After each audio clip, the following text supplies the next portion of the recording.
ഇത് എന്റെ റിലേഷൻഷിപ്പ്, എന്റെ സൗകര്യം, എന്റെ റിലേഷൻഷിപ്പ്, എന്റെ സൗകര്യം, ഞാൻ എടുത്ത തീരുമാനം, അതെന്റെ പേഴ്സണൽ കാര്യം.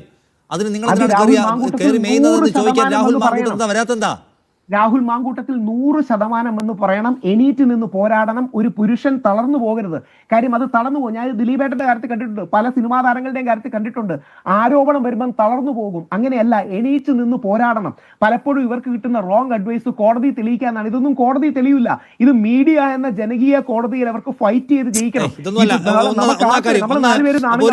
രാഹുൽ മാങ്കൂട്ടത്തിൽ നിങ്ങൾക്കുള്ള ധൈര്യം രാഹുൽ മാങ്കൂട്ടത്തിനില്ല. ചോദ്യങ്ങൾ, ഉപചോദ്യങ്ങൾ, അവയെ അഡ്രസ് ചെയ്യാൻ കഴിയില്ല എന്ന പ്രശ്നം അദ്ദേഹത്തിന് മുമ്പിലുണ്ട്. രണ്ടാമത്തെ കാര്യം, അദ്ദേഹത്തിന്റെ പാർട്ടി അദ്ദേഹത്തോട് മാറി നിൽക്കാൻ പറയുന്നത് ഒറ്റ പരാതിയുടെ അടിസ്ഥാനത്തിലല്ല. ഞാൻ വളരെ ഉത്തരവാദിത്തോടെ മനസ്സിലാക്കുന്നു, രാഹുൽ മാങ്കൂട്ടത്തിലുമായി ബന്ധപ്പെട്ട് പല പരാതികൾ ഉത്തരവാദപ്പെട്ട കോൺഗ്രസ് നേതാക്കളുടെ മുൻപിലുണ്ട്, VD സതീശന്റെ അടക്കം മുൻപിലുണ്ട്. ആ പരാതികൾ അതിഗൗരവമുള്ളതാണ്. ആ പരാതികൾ ആ പാർട്ടിക്കകത്ത് പ്രവർത്തിക്കുന്ന ആളുകളുമായി ബന്ധപ്പെട്ടത് കൂടിയാണ്. അല്ല ഒറ്റ സെക്കൻഡ്, അഥവാ രാഹുൽ മാങ്കൂട്ടത്തിൽ അങ്ങനെ തെറ്റിയിട്ടുണ്ടെങ്കിൽ പാർട്ടിയിൽ നിന്ന് മാറി നിന്നാൽ മതിയോ? രാഹുൽ മാങ്കൂട്ടത്തിനെതിരെ കേസെടുക്കണം. പക്ഷെ ഇതൊക്കെ വ്യാജ പ്രചരണങ്ങളാണ്, പുകമറ സൃഷ്ടിക്കാനുള്ള പ്രചരണങ്ങളാണ്. പണ്ട് CPM-കാരെ നമ്മൾ തമാശയ്ക്ക് പറയും, CPM തന്നെ പാർട്ടി കോടതിയാകുമെന്ന്. അങ്ങനെ കോൺഗ്രസുമായി തുടങ്ങിയോ? രാഹുൽ മാങ്കൂട്ടത്തിൽ എന്തെങ്കിലും തെറ്റിയിട്ടുണ്ടെങ്കിൽ ആ പരാതി പോലീസിൽ പോകണം. രാഹുൽ മാങ്കൂട്ടത്തിനെതിരെ ശക്തമായ ആക്ഷൻ എടുക്കണം. അതൊന്നും ആർക്കും വേണ്ടല്ലോ. അതായത് പുകമറ ഉന്നയിച്ച് ആരോപണങ്ങളുടെ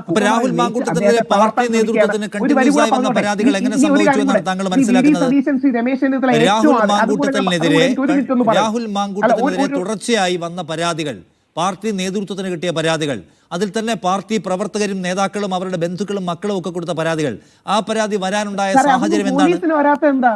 ഈ തേർഡ് പാർട്ടി പരാതി വന്നു. അതിൽ 5 പരാതി രാഹുൽ മാങ്കൂട്ടത്തിന് അനുകൂലമാണ്, 5 പരാതി രാഹുൽ മാങ്കൂട്ടത്തിനെതിരാണ്. ഞാൻ ആ FIR കണ്ടു. ഒറ്റ വരി കൂടെ പറഞ്ഞ് അവസാനിപ്പിക്കാം. അതായത് ദൈവത്തെ ഓർത്ത് ഇത് ഈ രീതിയിൽ പോവുകയാണെങ്കിൽ നാളെ നമുക്കെതിരെ ഒരു വ്യാജ പരാതി വന്നാൽ പോലും നമ്മുടെ ജീവിതം തീരും. നമ്മളോട് ആൾക്കാർ മാറി നിൽക്കാൻ പറയും. ശരി, താങ്കൾ ചോദിക്കുന്നു എന്തുകൊണ്ട് പോലീസ് സ്റ്റേഷനിലേക്ക് പരാതി പോകുന്നില്ല?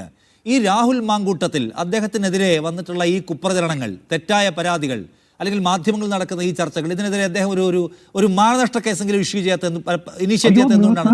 അദ്ദേഹം കൊടുക്കണം, ഒരു സംശയമില്ല. ഇനി 2, അദ്ദേഹം നിയമ നടപടി സ്വീകരിക്കുമെന്ന് ഒരു ദിവസം പറഞ്ഞു, മാധ്യമങ്ങൾ കൊടുത്തില്ല. അവന്തികയുടെ പച്ചക്കള്ളം പൊളിഞ്ഞില്ലേ? നിങ്ങൾ ആരെങ്കിലും ചർച്ച ചെയ്തോ? അവന്തികയുടെ പച്ചക്കള്ളം പൊളിക്കാനായിട്ട് അദ്ദേഹം വന്ന വാർത്താ സമ്മേളനത്തിൽ ഞങ്ങൾക്ക് പിന്നെയും സമയമുണ്ടായിരുന്നു രാഹുൽ മാങ്കൂട്ടത്തിനെ കേൾക്കാൻ. പക്ഷെ അദ്ദേഹം മറ്റതിന് മറുപടി വരാതെ ഓടിക്കളഞ്ഞു. അദ്ദേഹത്തിന്റെ ഭാഗമല്ലേ പറയണേ, നിങ്ങളുടെ ഭാഗമെന്ന് പറയണോ?